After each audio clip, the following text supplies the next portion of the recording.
Good day, and welcome to Far Reaches Extra, or FRX as we call it. FRX is a chance for the gang to reach a little deeper with a one-on-one interview and discover people and topics that make this world worth living in. We hope you enjoy this random journey, and feel free to send in your suggestions or even call us out to be on the next episode of Far Reaches Extra.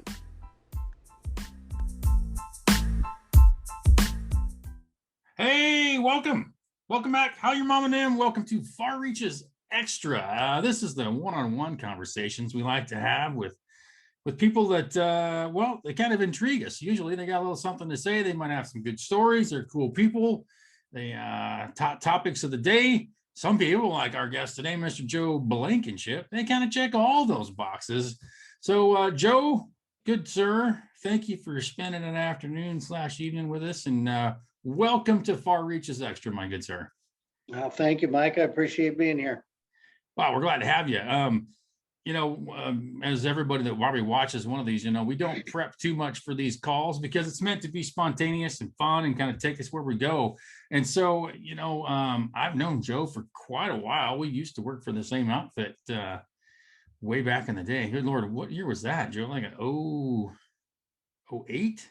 Well, I worked for him 2000 to 2012. Yeah.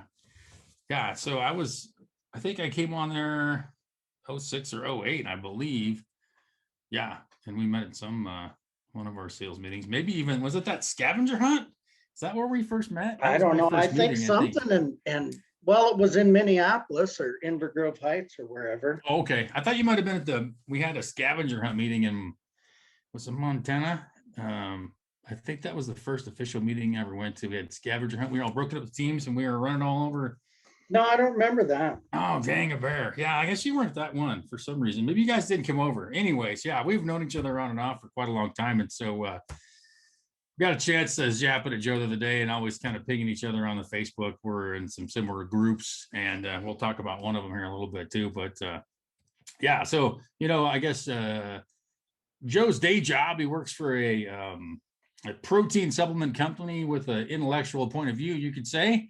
And then his other job is pickup man. And for those of you, it's not the song I'm talking about, but which is still pretty good.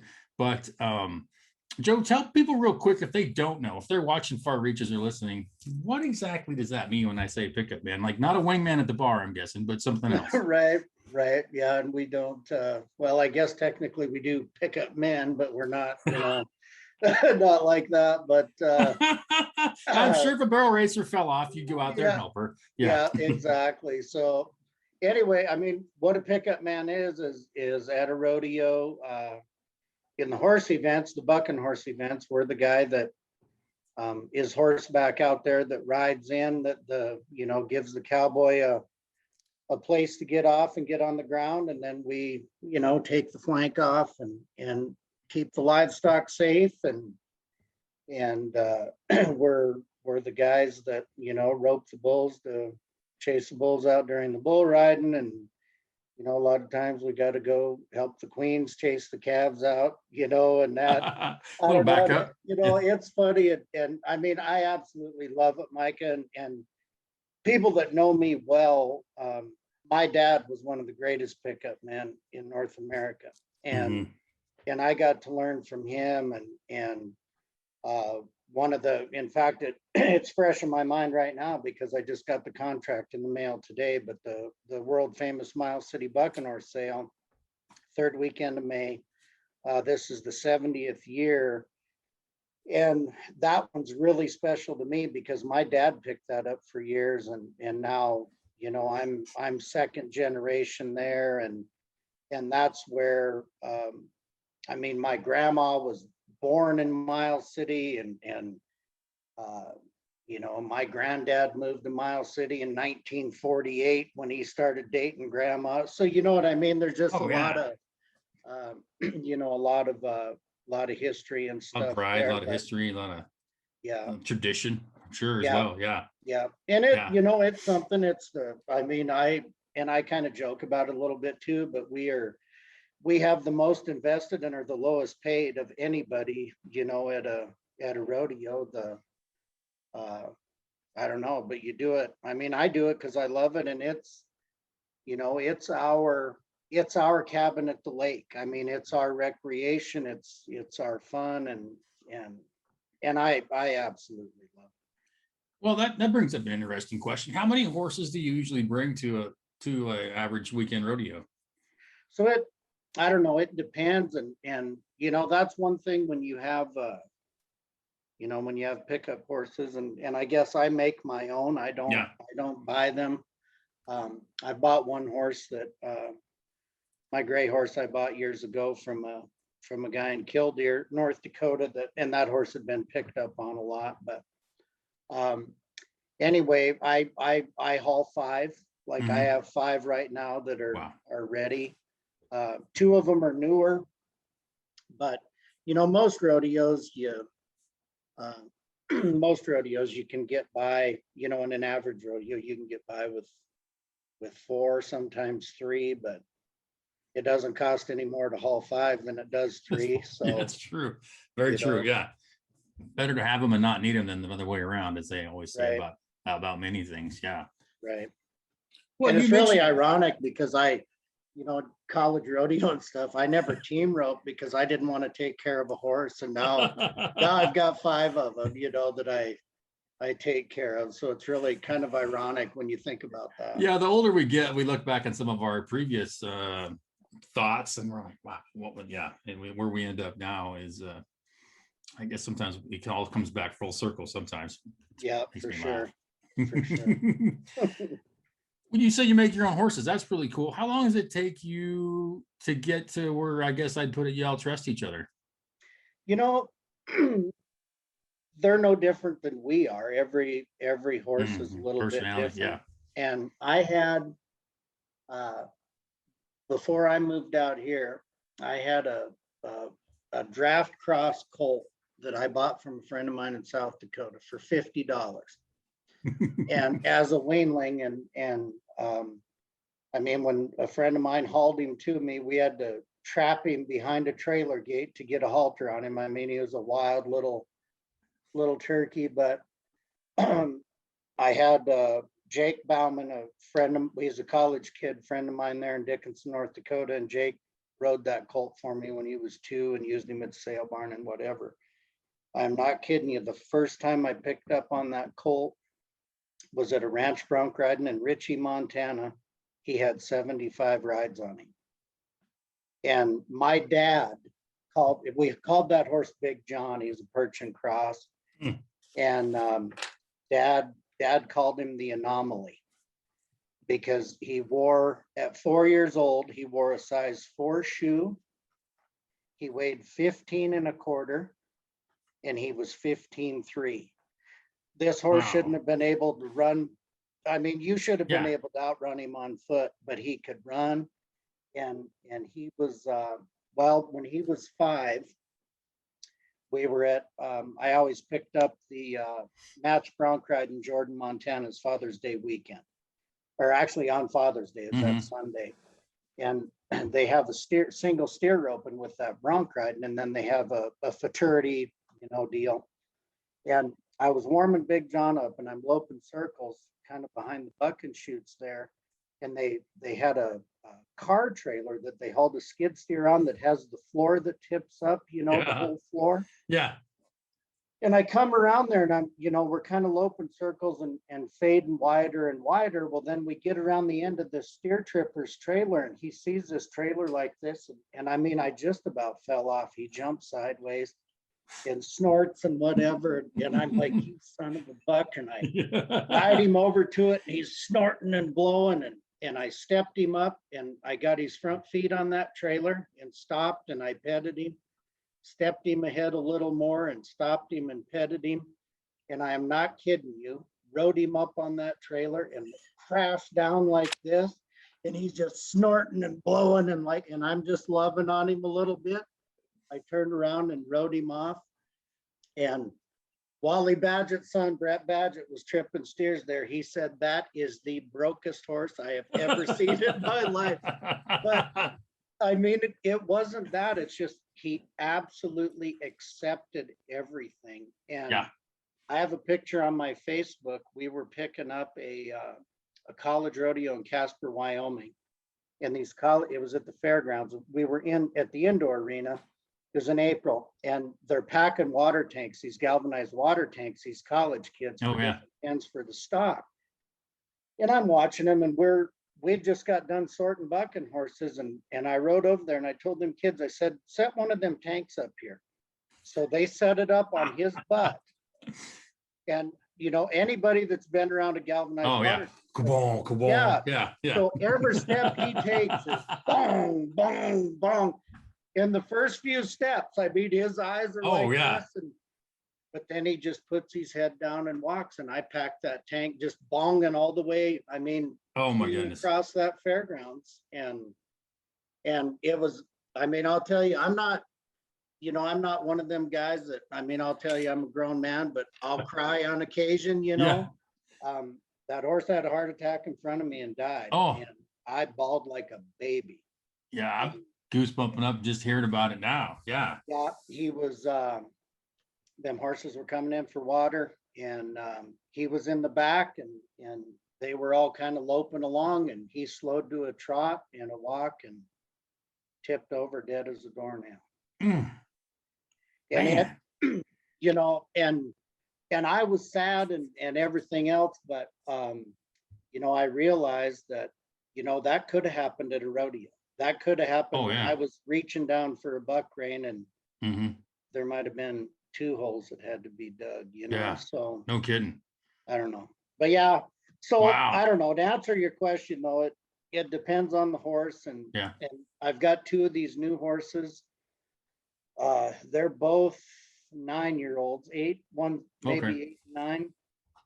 Boone and I, and it's great having him here.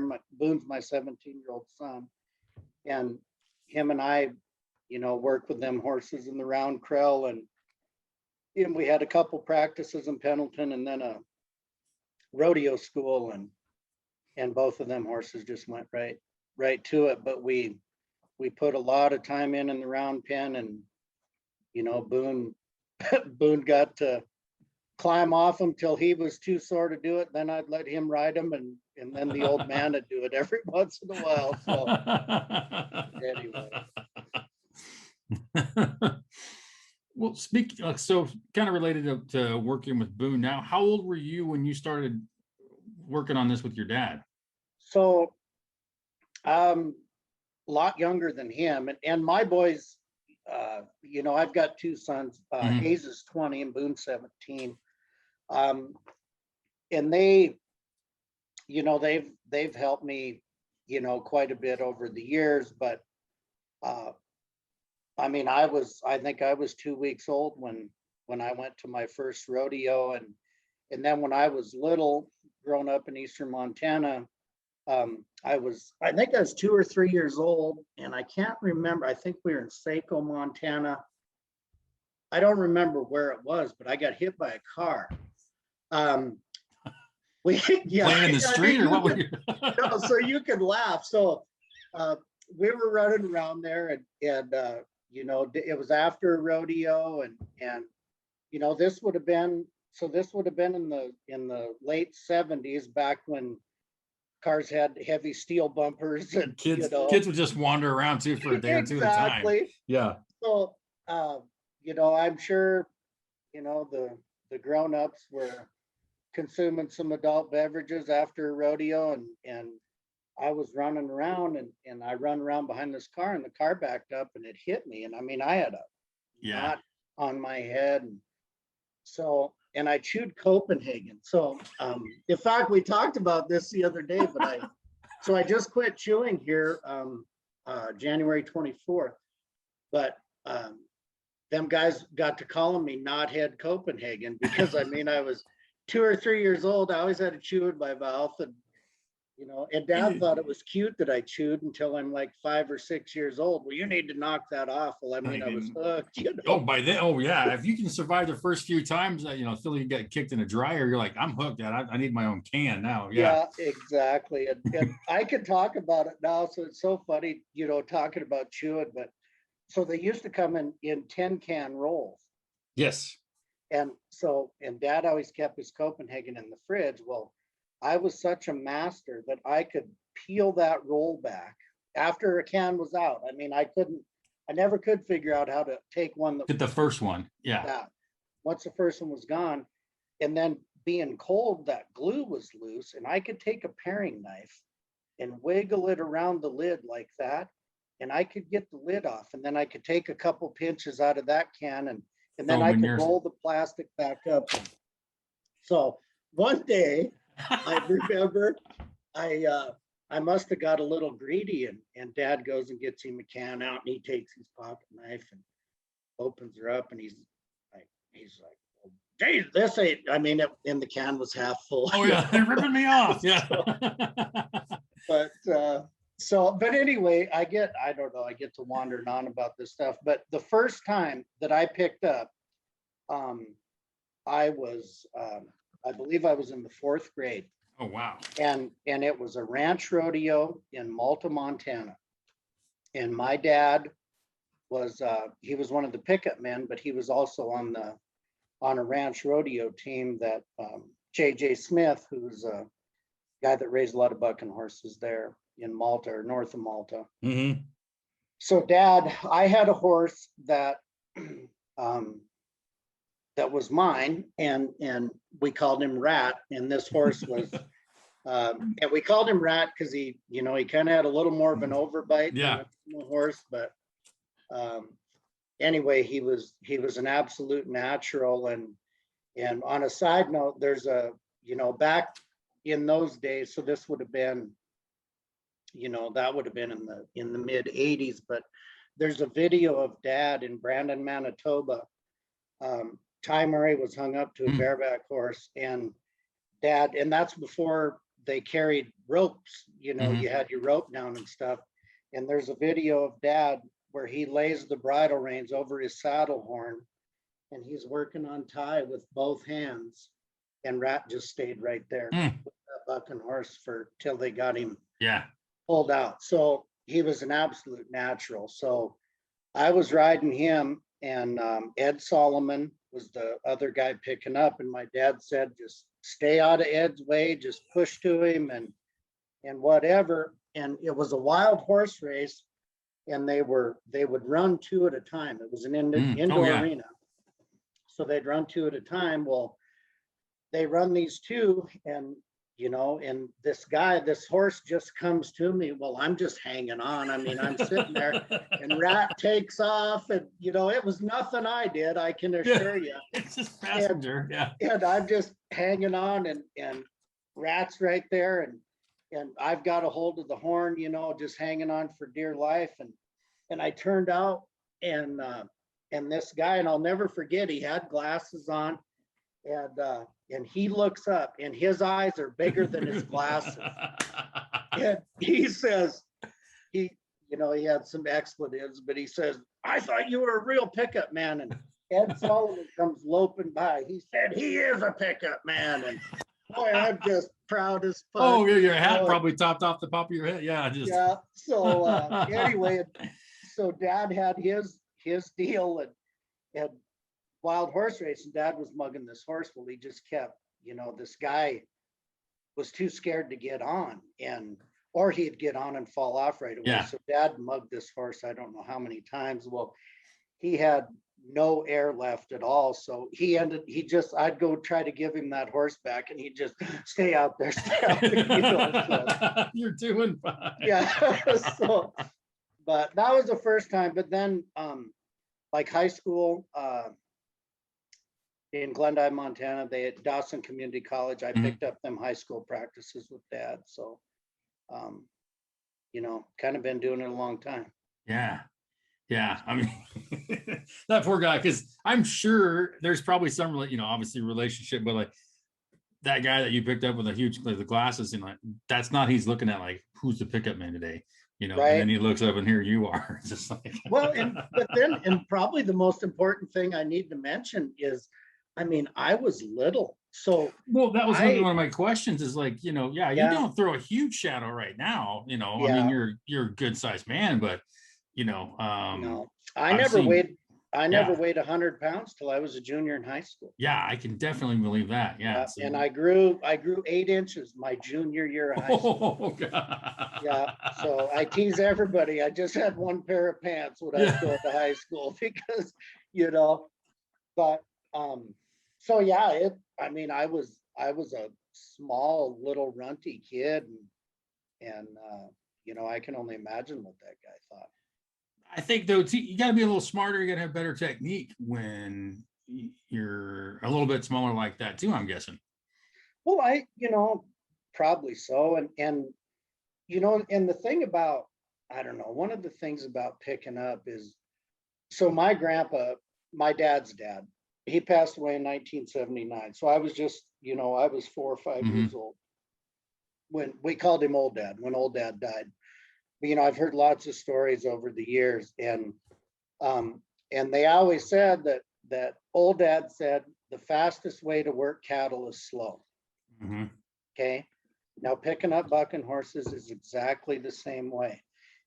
You're always moving though, you know, Mhm. but you know, and sometimes you're in a run, and I've got a few videos saved up. We were always going to put on a pickup man school, Dad and I, and we, you know, I mean, we helped some guys kind of get started and whatever, but we never did do a full-fledged Mhm. school.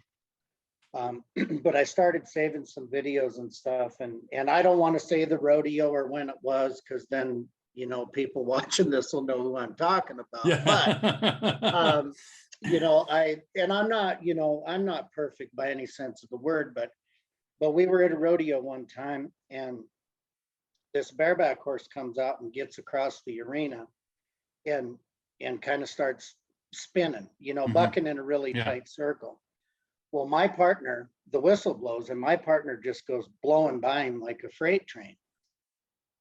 And I ride in, and this horse is spinning, and I ride in, and it's on video. I have the video where I actually, my pickup horse that I'm riding, he takes 2 steps in a walk while this horse is jumping Yeah. and kicking. And then we kick into the the slowest little trot when that guy, and my partner was still turning his horse around to come back to, Yeah, do you exactly. know what I mean? So Absolutely. it's, Yeah. you just, It's you know, like and then we Zen were, almost. Yeah. yeah, so I was talking to one of Boone's football coaches, and you know, and we were talking about, you know, like quarterbacks and stuff like that. That, The game slows you know, down. Yeah. and I don't know shit about, I mean, anything about football, Yeah. but you know, I know they've got a play in their mind, so they're supposed to throw it right here. That's all they see, and you can have two guys wide open, no, but so picking up, you got to kind of be that way. You got to know your surroundings a little bit. And, you know, you last thing you want to do is run over a committee man or a photographer or something Well, like yeah. that. And they say too, when you really get, I think, a mastery or an understanding of something, it slows down for you. Like they say that about football players and quarterbacks, like a few years Yeah, into the league, like it slows down. I think it's probably similar with that too. You're just approaching it in a slightly different manner. And same thing when you mentioned working cows, like yeah, it's just gonna happen. And you yeah, just like slow is fast, no doubt yeah, about it. I learned that the hard way, no doubt. But yeah, it is that almost Zen-like state. And you're just like, I know what's gonna happen. I got a pretty good idea what's gonna go on here. yeah, And if it doesn't, I'm gonna adapt. But I'm not, like you said, coming in full speed, taking 10 minutes to yeah, get for turned around. sure, You know, for like sure. No, and somebody's got to run the outside. That's good. That's good. right, right. You know, and that's the thing, you know, about picking up Micah, that, and you probably saw on Facebook here a while back, but I had Boone horseback helping me, and you know, but the guy that's riding in to get the rider off, and you know, that's one job, but the Mhm. most important job is the guy that's pushing for him. I mean, not Have to letting be. Yeah. not letting that bronc duck behind him, or especially in the bronc ride. And if you've got one dallied, the worst thing that can happen is that horse try to get behind you. Yeah, absolutely. Yeah, totally. Good point. Is people don't see that one near as much, I'm sure, as the guy that's coming in to pick the guy up, but it's that I call it hazing, that other guy and around there, that's critical. And that takes the extra level of kind of knowing where to be, too far up, too far back, too far in. Yeah. That's and it is, it's kind of like, back in my old days, I played a lot of pool, and I know you've seen that too, where you can have a really good pool player, but if they're playing against someone that's not good, that really good player's game won't be as good. Like You're only as good as your competition. Like poker. Yeah. Sure. And like, so, and picking up, and that's where, I am so lucky. I mean, and over the years, I've picked up with some great people, and I've picked up with some not so great people. and I'm sure maybe some of them say that about me. But when you have a good partner, like coming up here in Miles City in a few weeks, or Cattle Bear. Well, I mean, pretty much all my rodeos that I've got, for Flying 5 and Big Bend, I've got great partners, and we work great together. And I say this all the time too about a pickup, man, is if you have really good pickup men, nobody notices. Precisely. Yes. But if they're not, the whole world sees it. Everything comes crashing. Yeah. I've told a couple guys in anger, extreme anger. Again, I want to really stay as politically correct as I can, but I picked up with a guy one time that when the announcer said his name, he would tip his hat to the crowd. And that bothered me so bad. And I finally told him, and again, it was in anger, and I was in my 20s, but I just said, you know what, if you want a job that you can tip your hat to the crowd, get a barrel. Yeah. Because honestly, there's no glory in being a pickup man. The old cowboys, I think the old cowboy rancher guys, they watch pickup men. Mm-hmm. The horsemanship and whatever else, but the layperson, 100%. Like I said, unless they're terrible, everything's like delayed and takes forever.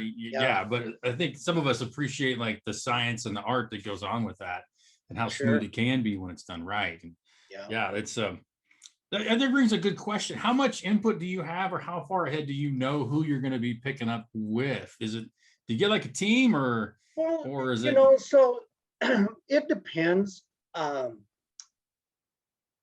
It really depends. So like, with my Flying 5 Big Bend rodeos out here, I'll be working with Blake West. Mm-hmm. So I know that pretty much in advance. Miles City, I know who I'm going to be working with. Sentinel Butte, that Extreme Bronx, I know who I'll be working with.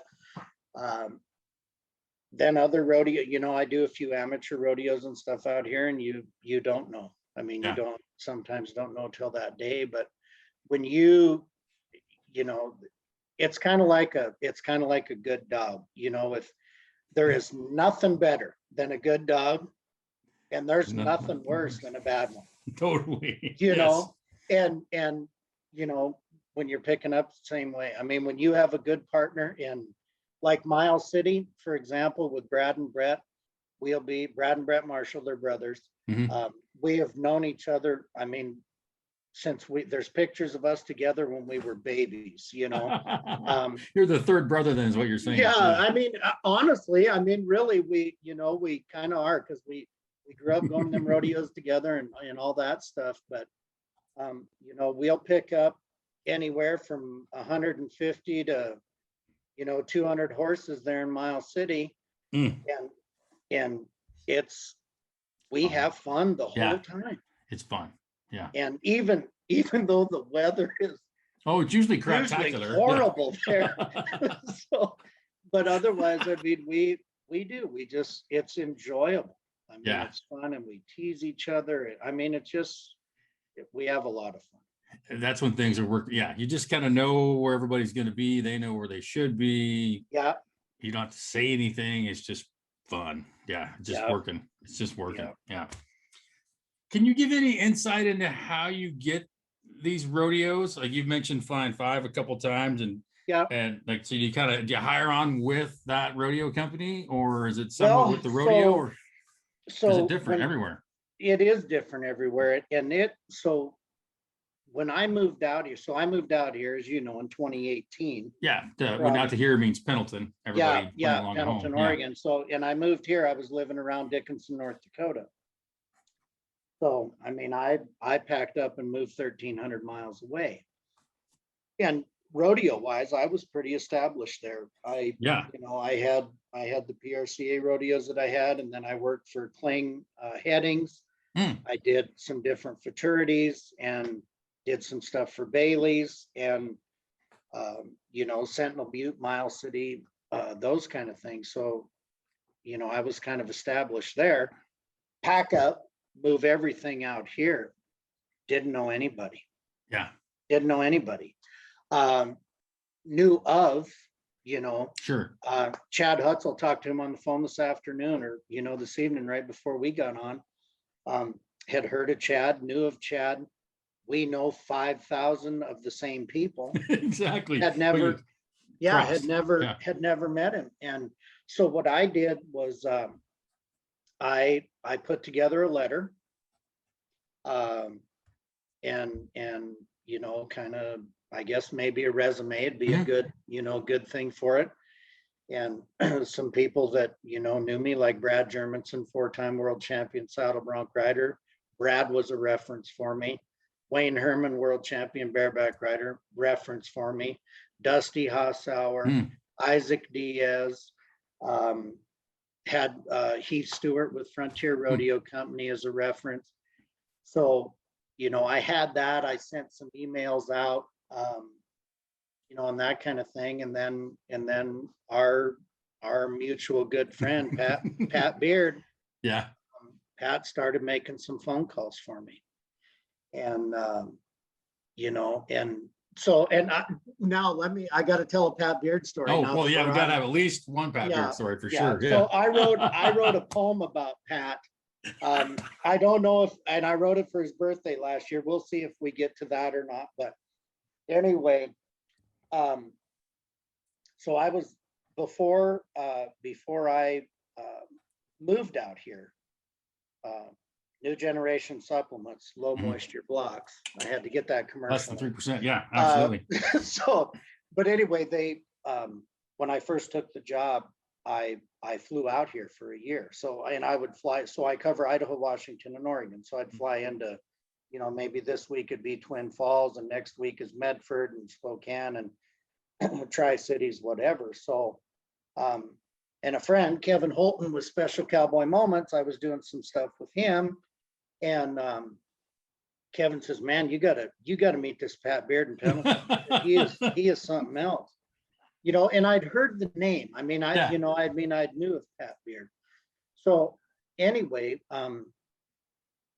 call Pat up, and I understand now that we're good friends. We hardly go a day that we don't talk on the phone. Seriously. Yeah, that's awesome. And we go to brandings together. We do all kinds of stuff. But anyway, hey Pat, I'm going to be in Pendleton next week, or be in the area. Thinking I'm going to stay in Pendleton Wednesday night. Maybe we can have. Oh yeah, good. Be good. Get together. And we talked on the phone, but we had never met. Get to Pendleton Wednesday night or whatever night it was. Hey Pat, Joe here. How are you? Hey, I'm good. What are you doing? I said, well, I'm just in Pendleton. Where do you want to eat? Oh shoot, I'm at a convention in Eugene. Well, he didn't just schedule it that week. He's known for months. Well, now that I know Pat, you're laughing because you know exactly what I'm talking about. Yeah, that's just Patsy. It's not even remotely personal. He wasn't like blowing you off or anything. He was just that's being Patsy. Yeah. So and then when was it? It was just a few days ago or something. He calls like at 1 p.m. What are you doing? Nothing. Blah blah blah. Anywhere you're going, Brandon? No, can't. No, not this week. I got to work on this, that, and the other. Okay, no big deal. Call 7:30 that night. 7:30 that. Well, no, I take that back. I don't want to lie. It was 7 because I had parent-teacher conference at 7:20. Sure. So at 7 o'clock, he calls. Hey, want to come, Brandon, tomorrow? I go. Well, and I live in town now, right? I got horses over here at West, and I got horses over here. They're all turned out, and I said, you couldn't have told me that at 1 o'clock today, Oh, did we talk earlier today? Yeah. Oh, shoot. Well, I must have forgot then. So, but anyway, Pat made some calls for me, and and anyway, I'm a firm believer everything happens how it's supposed to, and and I'm not super religious. I'm pretty spiritual, and I think things will happen how they're supposed to, and that's just it. And the good and the bad all happen for a reason, and sometimes we know it and sometimes we don't. Yeah, exactly. And I'd kind of give up. Well, and so I got to tell this story now. So the PRCA, and again, I got to remember, I already slipped and said shit once, and I wasn't going to cuss in this deal. So when I'm telling this story, I've really got to keep myself in check because I get mad. So I have had my PRCA card since 1995. Oh, wow. And that I rode bulls, whatever. And then starting in 1997, I picked up on my contestant card. Now to get a card, you got to win so much money and blah, blah, blah. You buy a permit, blah, blah, blah. So I was doing that. The PRCA, in their infinite wisdom, there was a couple people there that, kind of had ulterior motives for doing this, but they made it to where if you had not worked a finale, which would be a circuit finals or a Ram circuit finals or a national finals, or you needed to have a certain number of rodeos in the previous year, or you needed to go through a permit process and an evaluation process. So I tried every trick that I knew. And I was pissed because I was short one rodeo. Because I was flying out to Oregon, or out to the PNW to work. Sure. So I had a chance to go to the PRCA rodeo in Newtown, North Dakota, but they asked me to do the North Dakota State High School finals. So I went to the high school finals instead. I didn't do the tribute to the Great American Cowboy in Casper, Wyoming, because I was traveling for work. Yeah. I didn't do Scottsbluff, Nebraska, because I was traveling for work. So anyway, I'm short one rodeo. Have picked up professionally since 1997, and I've got to be evaluated by the PRCA. And I called some guys on the board. I probably shouldn't mention their names, but I will. I called Hal Burns. I said, look, what's the deal? And he said, I know. He said, I don't. There's a couple of these guys pushed it through. And I called Jacob Scrawley, and Jacob says, yeah, it kind of one of them, blah, blah, blah, whatever. So, and here was the kicker.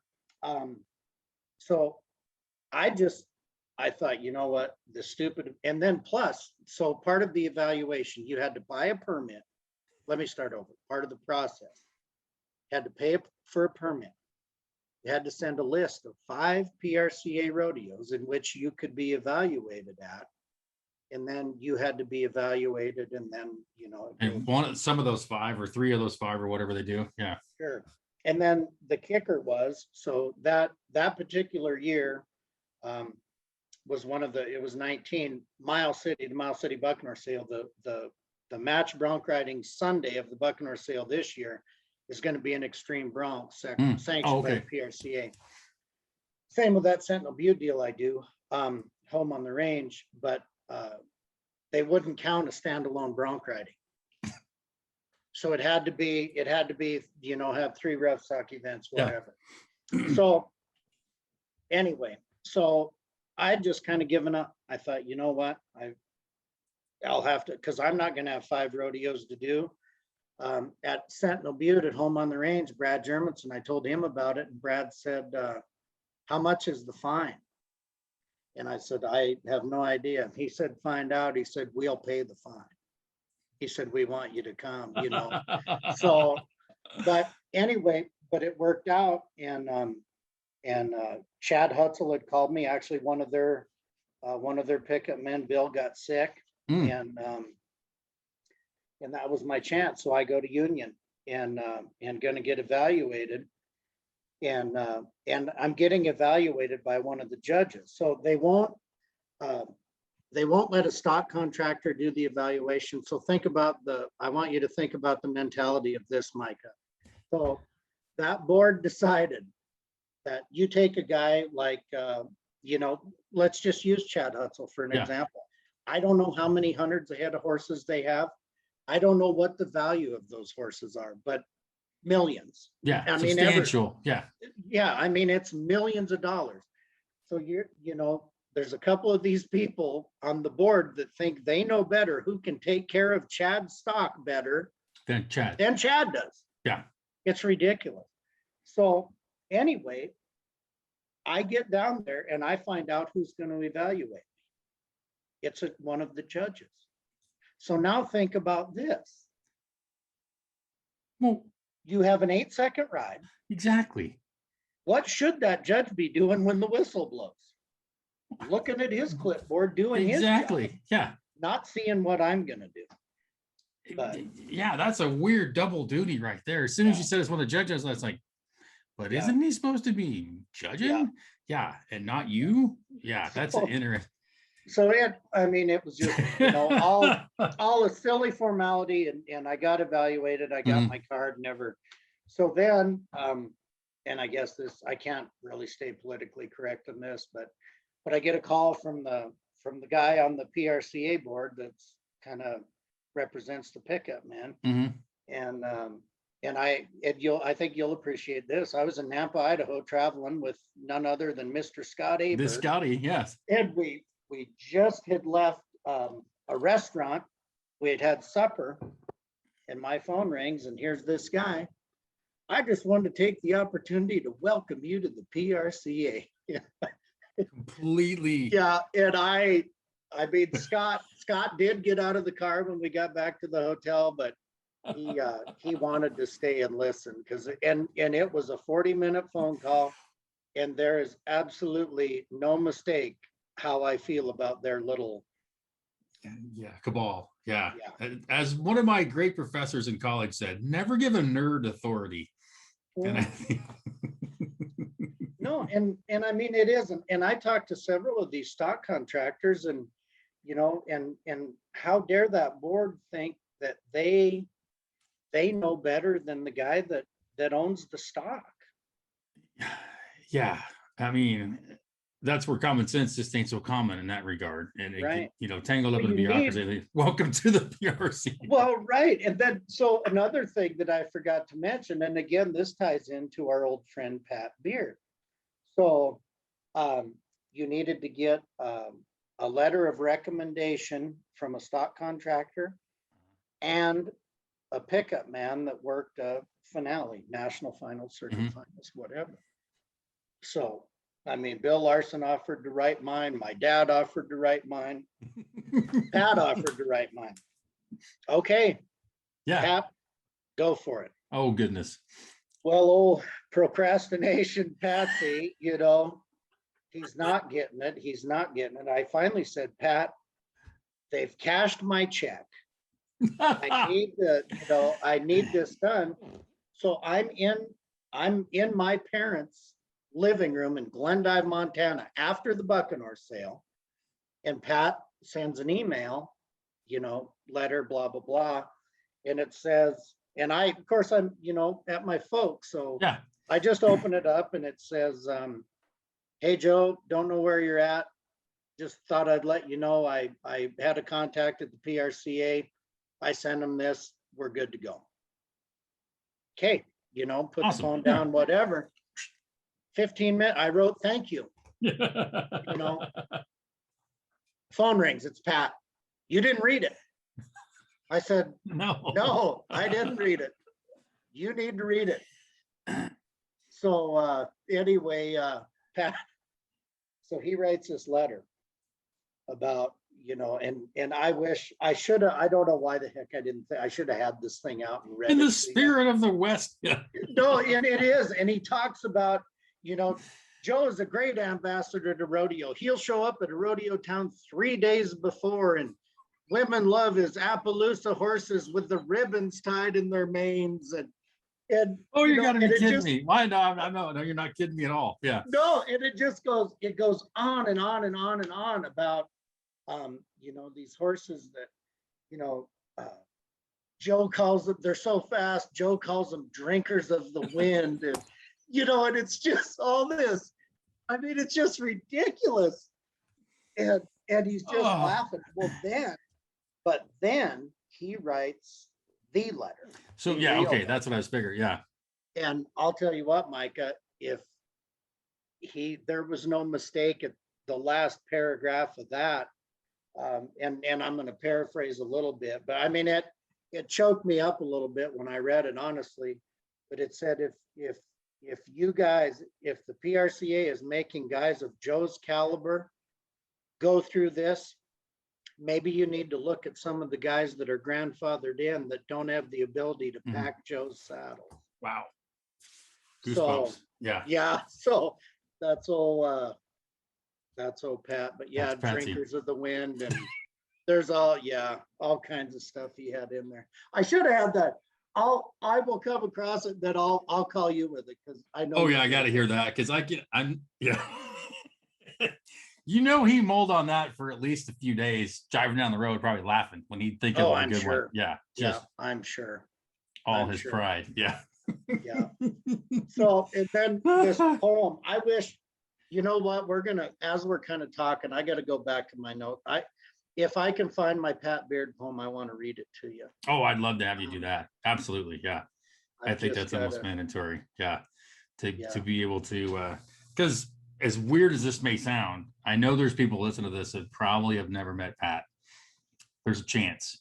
There's a chance. There's a few of them for sure. And maybe some have heard some stories, but I'm sure there's still some people in the world who've not met Patsy. So any way we can help, Well, and then, so I do gotta say this. So I started talking about Pat earlier when, how we hadn't met and I was traveling out here. Yeah. We finally we got together and we finally got back to town. Yeah. And so anyway, we went to Semioti's, go Jennifer, best. Yep. Oh my gosh. My favorite place in the world. Yeah. Yeah. Don't ever come to Eastern Oregon that you don't go eat at Virgil's at Semioti's. Yeah. Goosebumps. Absolutely. Friday night's always prime rib night. Just so you know. Yeah. Yeah. Excellent. Bacon wrap dates. The list goes on. Bacon blue cheese stuffed dip. Yeah. Okay. Yeah. Get this. Jennifer, we've become very good friends. She knows that I don't drink anymore. Mm-hmm. So she knows that I love Bigelow chamomile tea. Oh, yes. She has Bigelow chamomile tea at Semioti's. She has little teapots now. I get a choice. I can either have a ceramic teapot or a silver one. Mm. It just drives Pat nuts, because him and I was going somewhere. Oh, I can't wait. We run into her at one of them truck stops by Hermiston. And she's honking as we're going in, and we didn't see her in the vehicle. And she says, Joe, when are you coming in? I got your tea and I got some teapots. And Pat's just, you haven't even been here a year.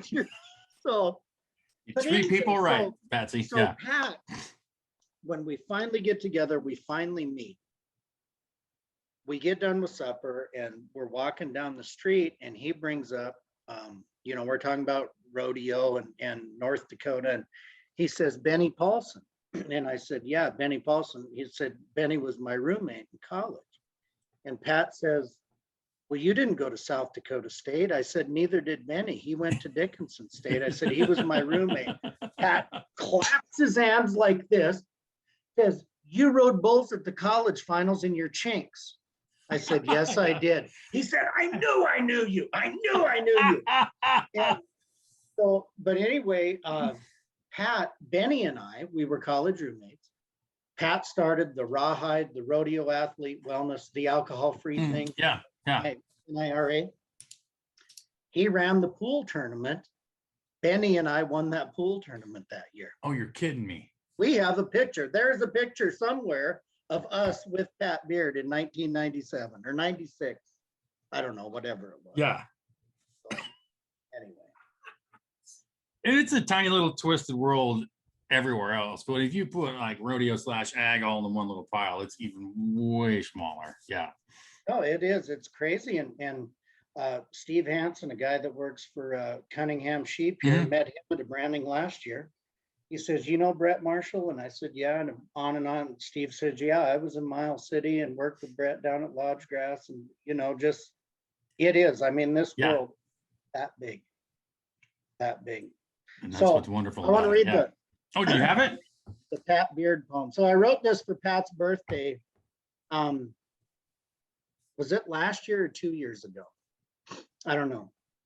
So anyway, you ready? I think so. Yes. Okay. Hit me. It gets kind of long, but it's kind of funny. Well, that's appropriate for Pat. Yeah. There's an alternative ending as well. And then there's another one that I started writing a poem number 2. This is water, not moonshine. I trust you. Yeah. We don't judge here. Yeah. I'm a bachelor. We drink out of exactly. That's the good stuff. Yeah. That's all we got. We can't afford Yeti sponsor. Yeah. So. Okay. So this is called My Friend Pat. I went branding with Pat at the old Bar V. Here we go again. He says convention center at 9:30 and he don't show up till 10. He sends a text to Dave, the cow boss, unbeknownst to me, and said, Joe is a Dakota 3-fingered sipper of flowery chamomile tea. He says he won't be much help today. You'll see for yourself, of course, but I'm bringing him along so he can drive, and I need to borrow a horse. This is all true, by the way. I need to add that. Okay. Autobiographical, I'm sure. We get there, the fire's ablazing and the irons are cherry red hot. Pat rides into the pen a swinging at a pretty fast-paced trot. We roped a few together. He heeled some and so did I. But when he dropped his coils and his dally slipped, the donuts, they sure did fly. Now I got to paraphrase in here a little bit too. 5 dozen donuts ended up upside down on the ground that was sitting on the hood of a little Polaris Ranger because Pat dropped a coil. So, okay. We finished up early afternoon and had a bite to eat. We didn't even make it to the highway and he was snoring in the passenger seat. Then it was Cattle Barons weekend. I was picking up broncs, what I love to do. Pat hollers from the whiskey stand, when you're done, come here and see me. I've got a few pointers for you. Next week, we went branding at the Broken Spur, running late once again. They started to brand at 10:30 and our clock said 11:10. He asked me as we're driving, you got a flat tire? I say, no, why do you ask? He says, why are you driving like you're 80 years old? Give this son of a buck some gas. Yes. Well, halfway through the branding, he throws a loop that is really something. He rides by and looks over at me and says, for that throw, you give me nothing? Well, I acted like I didn't see it, and I did, and that's for sure. But I told him, don't make a big deal of it, Pat, so people think you've done it before. I'm holding one beside him, rope held tight, keeping out the slack. I said, I think I know why your shoulder gets sore. It's from patting yourself on the back. Well, he's accomplished many things in his life. This describes my good friend, Pat. Do you have any idea what he taught to fetch? A long-haired, green-eyed cat. Now, I'm not kidding you. They've got a cat, Toby Keith, that will fetch. Yes. So, have some damn funny sayings, and I've tried to remember a few. Too broke to buy a horse, too proud to ride a cow is the only man that would ride a mule. He calls one afternoon in a panic. I'm testing our friendship. Can you get here fast? I'm at the turnoff going to Helix and my caddy ran out of gas. Well, he drove my car for 2 weeks before and for that left a box of tea. He says, for cripe's sake, don't drink it, mister, because my conscience, it's a bothering me. He tells me he carefully opened the box and changed out what was inside. He switched the chamomile for a laxative tea. Had I drank it all, I might have died. True story again. So He tells a story about a diaper, a freezer, and a friend. He starts laughing hysterically and crying before he even gets close to the end. They had a baby shit itself, so leave it to my good friend Pat. He says we can go to my buddy's place to change him. He hides a key under the mat. Well, his wife hands him the dirty diaper and said the dumpster's out by the street. But instead, he opens the freezer and unwraps him a package of meat. Then he wraps the diaper in the paper and tapes it all up tight and puts it back into the freezer. Being a prankster is sure his vice. Well, a week goes by and his buddy takes the package out to thaw. You can imagine what he smelled, or you can imagine that night. Okay. When he got home that night, you can imagine what he smelled and what he saw. Laying there on the counter, the stinking package did sit. He thought a pack of hamburger, but it was a diaper full of shit. Well, I only met Pat in 2018. That's a pretty short amount of time. We talk on the phone at least every other day and more often from time to time. From Canada to Mexico and everywhere in between. There is no one that can make me laugh harder because we both act like we're 13. Now, I've done a lot of different things in my life, some that I would never do again. But moving out here ain't one of them. I'm happy and proud to call Pat Beard my friend. Damn, that's fine. Yeah, so that is outstanding. And then here's the alternative ending. So you know Steph, aka Shorty 40, Big Red. Yeah. So Mary Margaret McNaughterton. Yeah. She always talks about our bromance all the time. You know? So here's the alternative ending. So our friendship grows almost daily. And moving out west, I took a big chance. I wouldn't change a thing about it in the world to risk not having this bromance. Anyway, that's my Pat Beard. Oh, those two slay me. I love them to pieces. Yeah. Oh. No, they're pretty great. So. It just says something about, well, it says something about y'all, both of y'all, especially, but you know, you meet somebody in 2018 and to be able to write that poem, like there's some genuine experiences and admiration and back and forth there. It's not just something you can just drive by and do. Like, yeah, that's real, you know, and that's what Pat is. That's what you are too. That's why we're talking, but that's what Pat is as well. It's like just real, you know, and that's all you're going to get.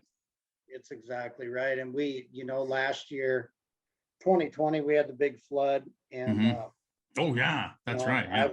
I was traveling and anyway, I stayed with Pat and Steph for 2 or 3 weeks when I couldn't get out there, when the house was uninhabitable and you know, whatever. So there, and then this is kind of a rotten trick too. So I'm staying with them and it's Valentines. You know, the flood was on February 7th and it's Valentine's Day and they go to Simeotti's and they invited me to go. Well, you should have sat in the middle. Yeah. Yeah. No, I'm not going to go. So I have this idea. Pat has this Elmer Fudd cap that is just I don't know. And he has another one just like it now because he threw this one away apparently. But I decide, you know, that while they're gone, I'm going to take a nude selfie on their bed and text it to them.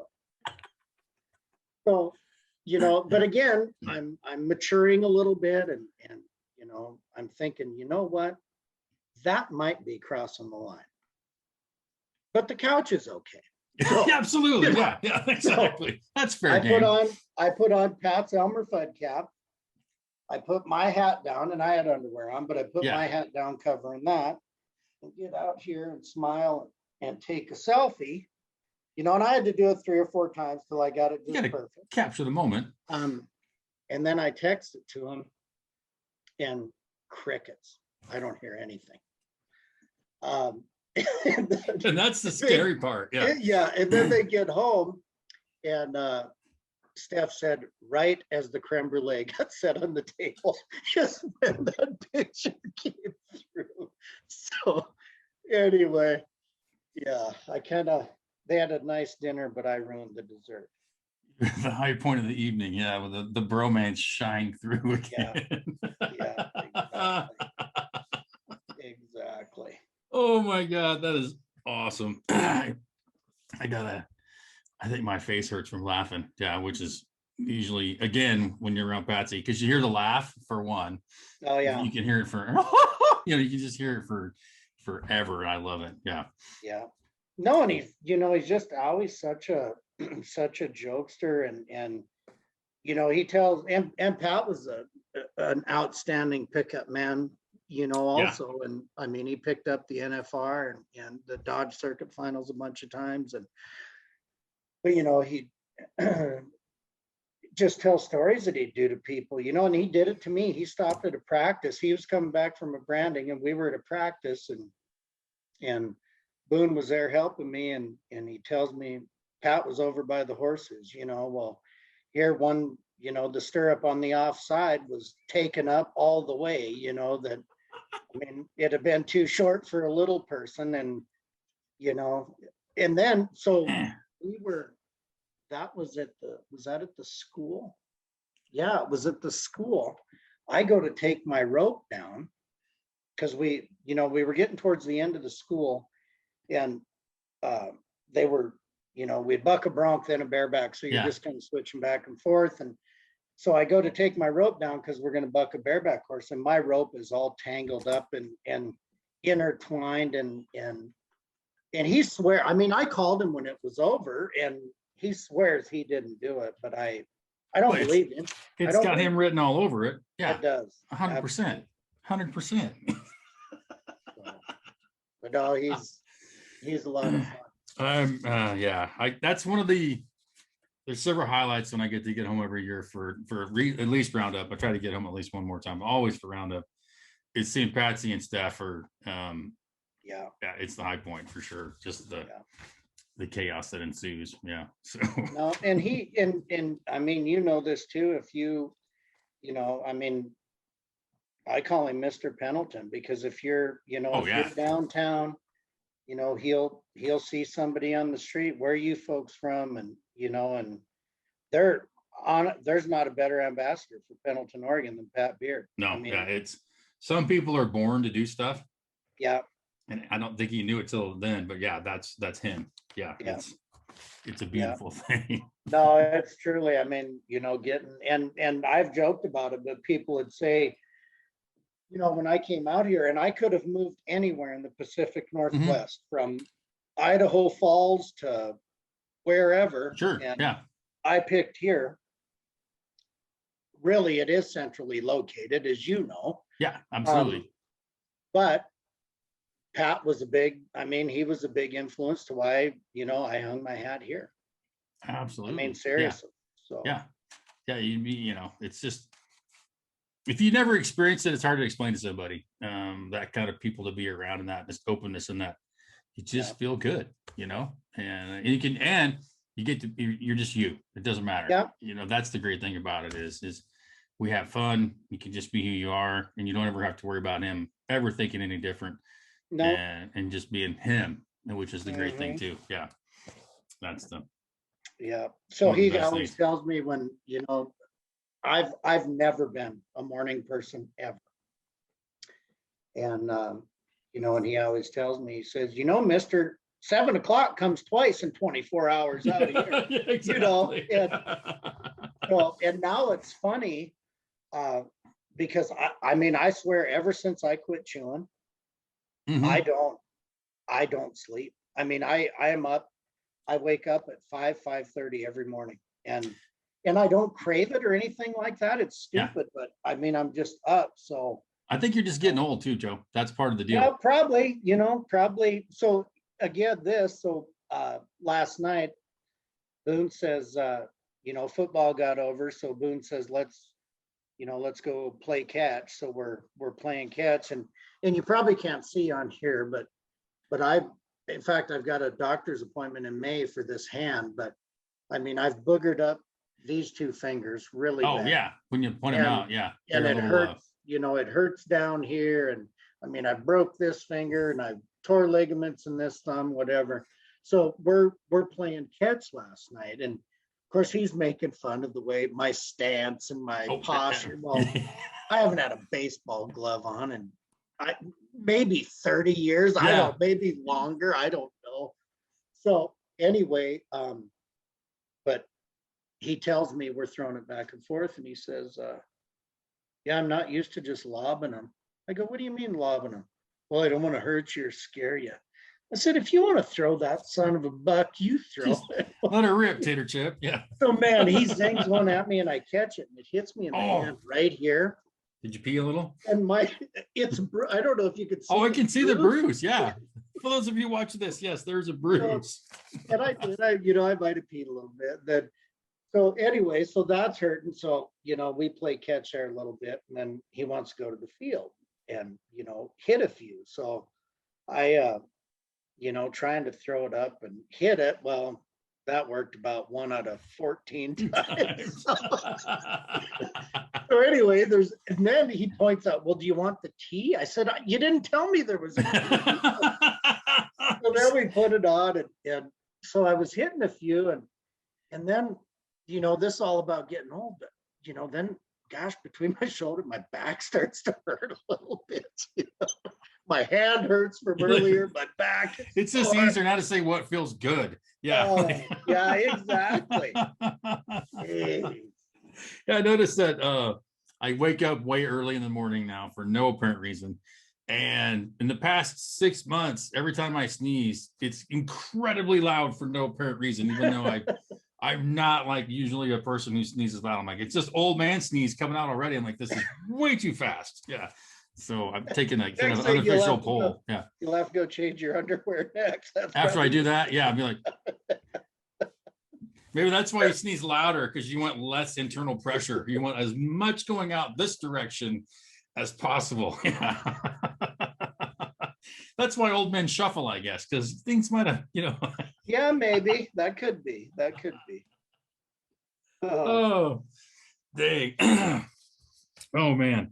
Whew. It's always a good sign when things just roar by. That's time-wise anyways. Yeah. I think so. Oh. I think so. One thing we do have to talk about, I think, before we go. Yes. We need to talk about Cowboys Can Cook. Absolutely. It's one of my absolute favorite things on the Facebook. Yeah. Can you tell us about like how that all started? I think I know, but I'd like to hear from you and kind of what it is. And so for people that, we talked earlier about my sons. Well, I went through a divorce last spring, and that is all we're going to say about that. Noted. Boone and Hayes, my two boys are from my first marriage. And anyway, Boone came out here for the summer and decided that he wanted to stay. So, and he, not much of a cook, to say the least, just never, didn't cook. So yeah. we got to cooking because I'm not and I'm not judging anybody. I think there's millions of people that I don't even know what the hell company makes Hamburger Helper, but I can assure you that there has not been a box of Hamburger Helper in my house since I've had any say about it. Exactly right. And I might even make some, in the old days before the low carb thing, I might make something similar, but yeah, but you had to basically build it yourself, so to speak. Yeah, exactly. So, just started teaching Boone, just kind of some of the basics. And I'm not a really fancy, I don't know. I like outdoor cooking stuff. And, yeah. And I'm kind of a meat and potatoes kind of person. And I don't, I'm not really saucy and marinade and all of this stuff. I just, Sure, it's good, straightforward. Sure, salt and pepper. I like to taste the meat. Absolutely. And it's got to talk. Yeah. Yeah. So anyway, so we just started doing that thing, and I talked about old dad earlier.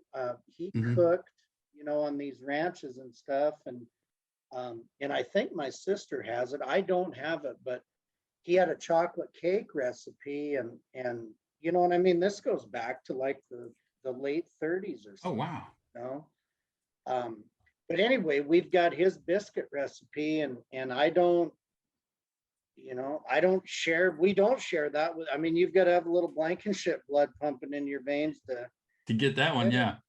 I can tell you the one on the Clabber Girl baking powder can is Mhm. pretty close, but it's not the same. It's not been tuned by old that, yeah. Yeah, so anyway, you know, just got to teach and Boone some of them basics, and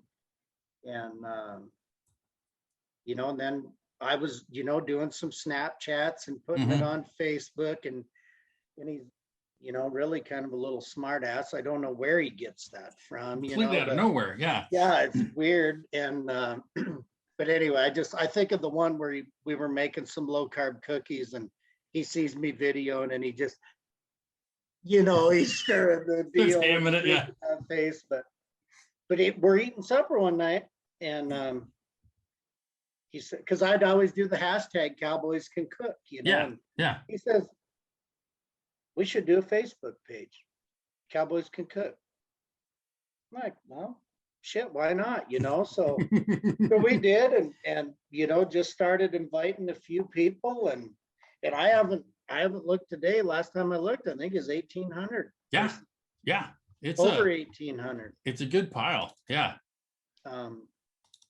So yeah, it says 18,000 or 1,800 plus members, and so here's the criteria for it. You know, it's not just cowboys, it's cowgirls too. We don't discriminate. I see a lot of Cowgirls Can Cook on there, which I always appreciate. Yeah, a lot of them can. We don't put any political stuff on there. We don't, you know, there was one post, you know, that few guys, you know, wrote the F word and stuff on there. And I mean, I use it, don't get me wrong.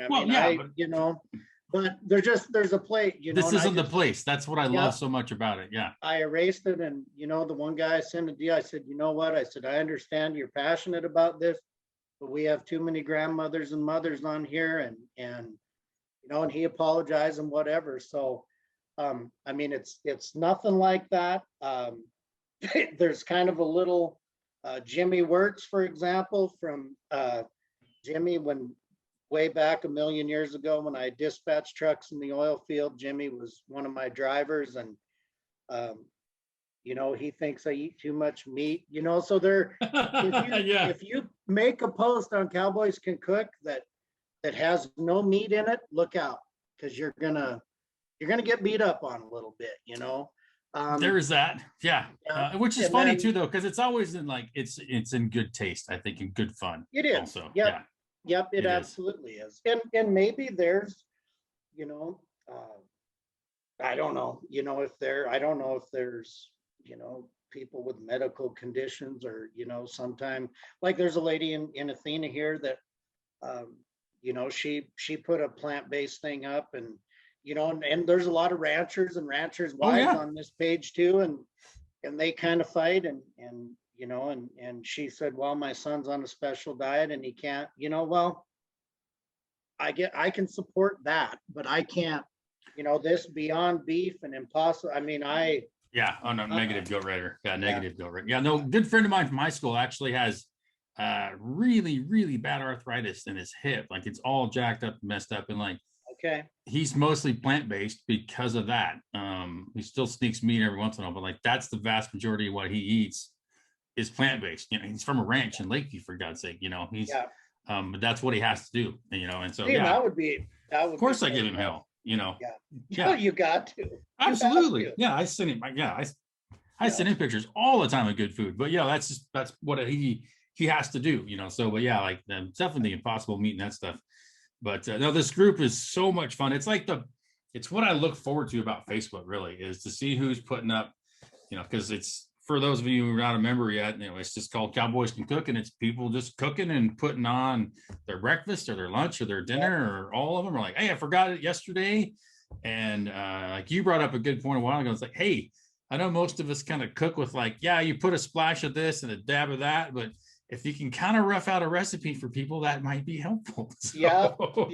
No, and then I just, we did, I think one of the most engaging things was my how to eat a Vienna sausage tutorial. Oh, yes. And I do, on a side note too, I think you and I think we are going to have a pickled egg eating contest over Zoom. It's on. That would be, yeah.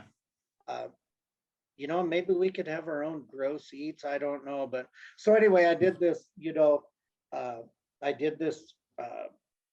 tutorial on how to eat a Vienna. And I knew from my experience, when you slurp the juice out of that Vienna sausage, I mean, it'll get the weak stomach people right now, And so we were back. I was back in North Dakota for Easter, and I with my gal Heidi and her neighbors. John is from Louisiana. I'm talking about the crawfish boil. Oh yeah, exactly. So John flew in, and then Derek Touchette on our Cowboys Can Cook is a good friend of mine from Maurice, Louisiana. Now he owns a bar and restaurant, so you gotta.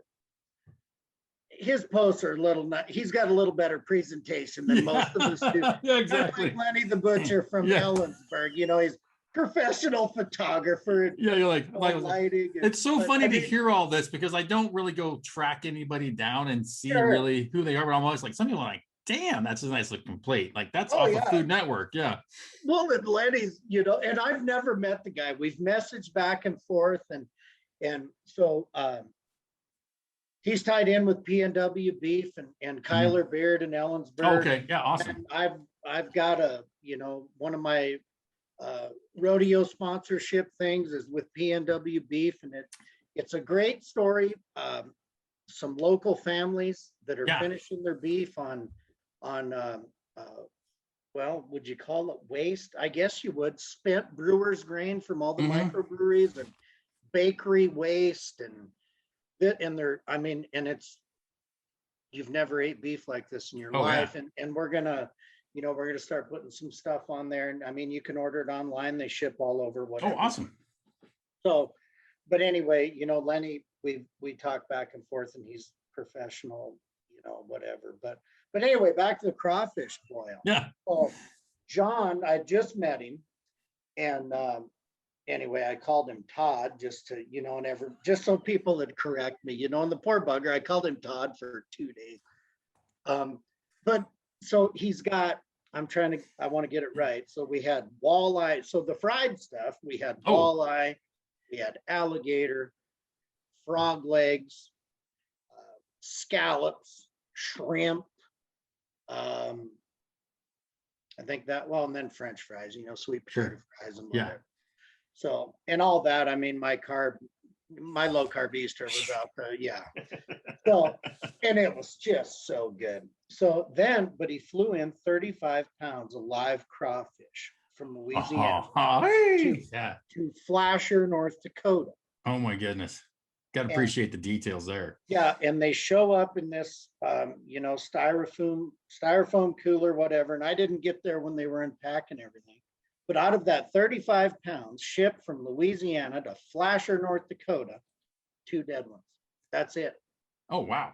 Hey, you'd have that normally anyways, Usually you throw half of them away. Yeah. So he's got this water pot and kind of this homemade burner, and you can see it on the pictures and stuff on there. And then that burner doesn't get hot enough, so he's got the big weed branding torch, whatever. Auxiliary, yeah. So you use this, and you get it. Then you pull the lid off and put your face down there, and all that seasoning and like getting maize or pepper sprayed, to protest or something.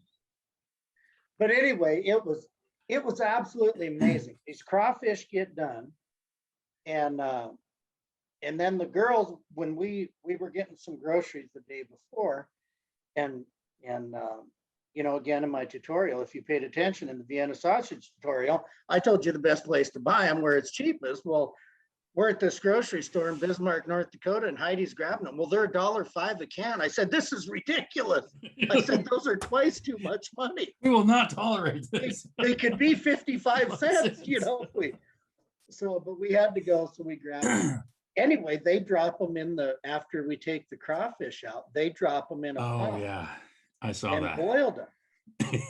I'm telling you, they had to be amazing. They absorb that spice and that crawfish flavor. Yeah, and I was gonna, Al, I don't want to talk about my cookbook right now, my Vienna sausage cookbook, but because I don't want somebody to steal it. It's called a tease. Yeah, it'll be good. But yeah. I wasn't gonna have a crawfish boil or a Vienna boil, but now that will be one of the recipes. Tricky. A lot goes into that. You got to bring in the crawfish from Louisiana to kind of just season the water with. Yeah. And then you go whole from there. Onions. Yeah. Whole onions. It's a process, as they would say. Yeah. Zatarans.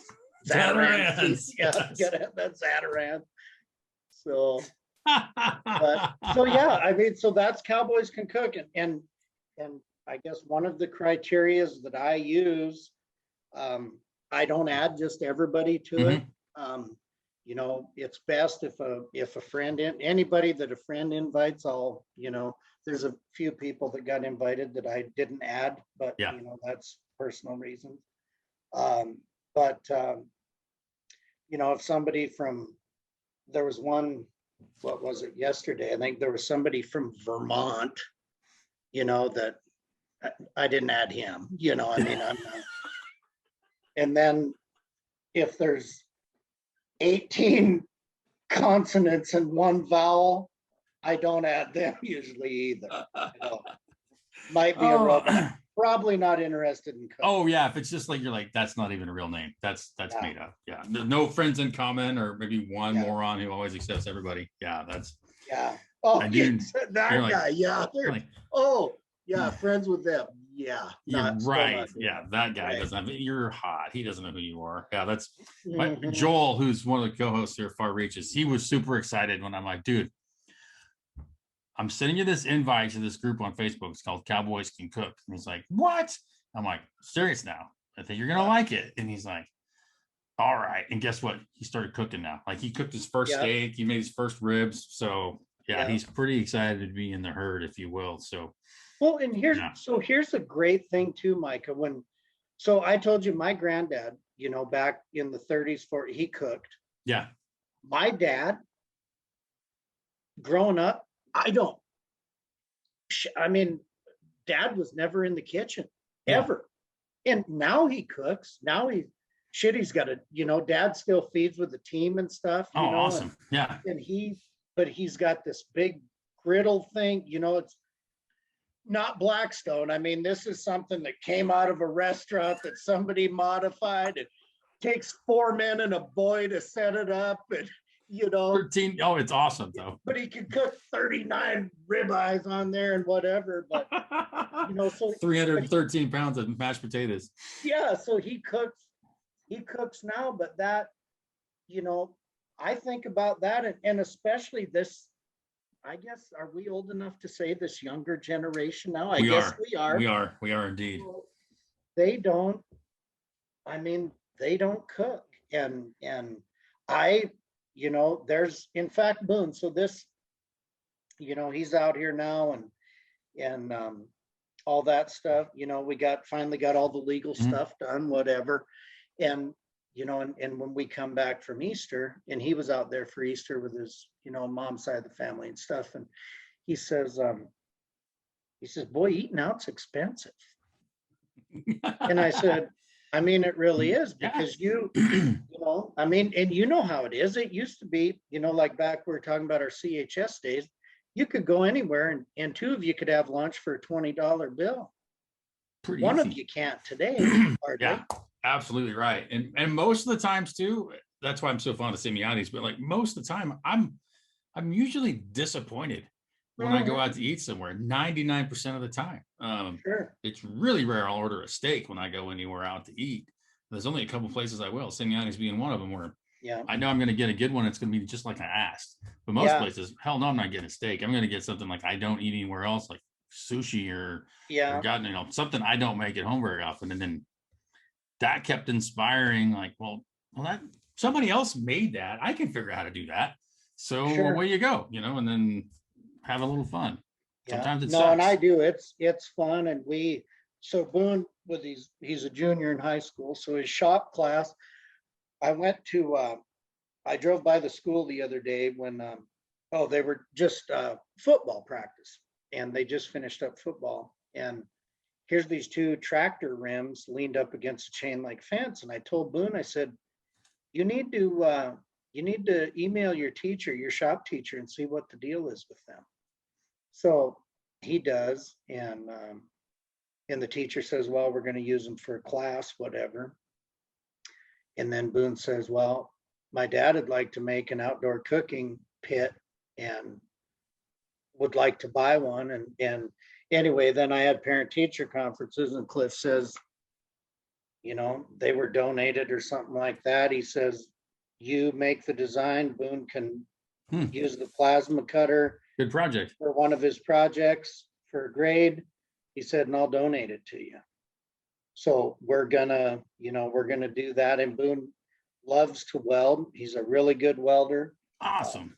Ned Londo gave Boone a welder and sweet. A wire feed welder, and Boone bought his own argon, and it's he's been doing some little projects and for people and whatever. And so we're gonna do this. So you're gonna stay tuned on Cowboys Can Cook. We're gonna have some outdoor cooking stuff, and we did have a request. So two of the Billy Halverson and John Morford on the Miles City Buccaneer Sale Board of Governors, they were out one night having some adult beverages, and they sent me a Snapchat and said,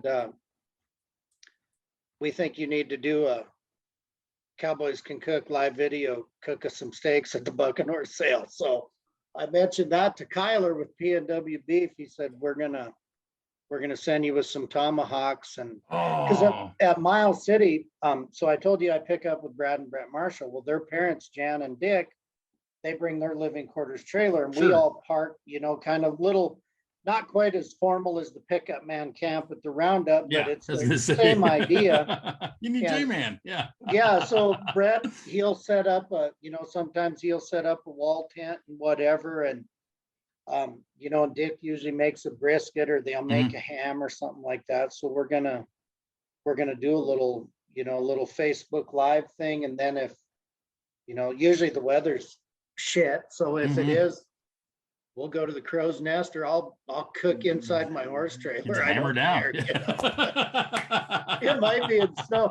And so Montana and the Dakotas especially the Dakotas are in a horrible drought right now. Yes. And fires and everything else. But mark my words, it'll be a monsoon during the Buccaneer Sale. It's just one of those things. Yeah. So anyway. That's awesome. Yeah, it's one of my favorite things I said on Facebook. And if you're on there, it's great to meet you, because it's just, I don't ever think about who anybody is. That's the other great thing about it.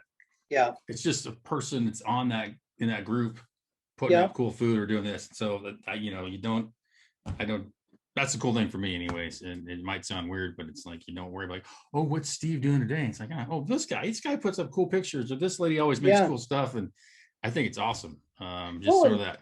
And it's such a diverse group. I mean, you've got cowboys, or you've got a bar owner from Louisiana, or you've got they're just all, a contractor from North Dakota. You've got, it's all kinds of different diverse people. And the thing that's nice about it is those 1,800 people. I'm not saying I know them all, but I know someone that's in there, sir. There's only maybe 1 degree of separation. Exactly. And that's what we wanted. So there isn't, a bunch of hateful stuff. And like I said, election time, I had to delete a few things, and I don't, whether I agreed with them or not, it just wasn't the place for it. And there's once plenty you open other that places door, to sure to do that. So exactly. Yeah, if so if you're out there listening and you think you got what it takes to come join the Cowboys Can Cook community, well then you'll find a way. It'll find you. It's like the secret society. You step out of your pickup and we throw a bag over your head, and then we got you in front of our barbecue. So yeah, no, it's pretty cool. But yeah, just beware if you post a meatless dish, or like my sister and her cronies, when my keto bread, my God, the keto bread just lights things up. It's both barrels, and and I mean, it's pretty, and I mean, this will be just a little personal stuff for the podcast, but I didn't have a relationship with my sister for 13 years. And what the heck? Then we just, we picked her up last year, and I mean, we're right back where we left off. And, like I said, she just, gives me shit about keto bread and whatever else. So it brings the world together too. Pretty cool. Pretty cool. That's awesome. I can't think of a better story or note to end on for this round than that Cowboys Can Cook and bringing people together and all the cool stuff you get to do. And do you have anything else? I mean, when we looked over, or you wanted to get a little PR in for anything? I don't. I think we nailed her. I think it was good. Yeah, I had an absolute blast. I know it was pretty funny when we were first talking about getting this set up. I'm like, yeah, it's 30, 45 minutes, something like that. Don't worry, we'll figure it out. And it's about an hour and a half. We've been sitting around a campfire. So that's how I know it's fun, is when I look down at the clock and I'm like, holy buckets. Because I try to keep like some time notes, like, I wrote down like when you talked about Pat Beard's poem, like I want to be able to make sure I point that out and get the time. I was like, holy crap, so that's awesome. But no, Joe, it's so good to see you. It's just, I'm so glad you're in Pendleton and that part of the world and thriving and having fun. And it's good to see what you guys are always up to on the Facebook and on the Cowboys Can Cook as well. And glad to hear things are rolling along, and I'm looking forward to the next steps and all that for sure. And damn sure looking forward to saying howdy in person when I get back this year for Roundup and seeing how things are rolling. So I'm sure we'll try to get another one of these scheduled. I think we're going to have some questions from this one and probably a little fanfare. So I'm sure we'll have round 2 at some point, but can't thank you enough for coming on and spending some time with us and telling some good stories and having a little fun. I appreciate it. Thanks, Micah. Outstanding. Guys, you can find this. This will be everywhere the regular Far Reaches is at, on all of our podcast platforms. It'll be on YouTube and Spotify, of course, and Apple Podcasts and all that. So reach out, say howdy, and enjoy. And until then, we'll see you next time, and just keep on reaching.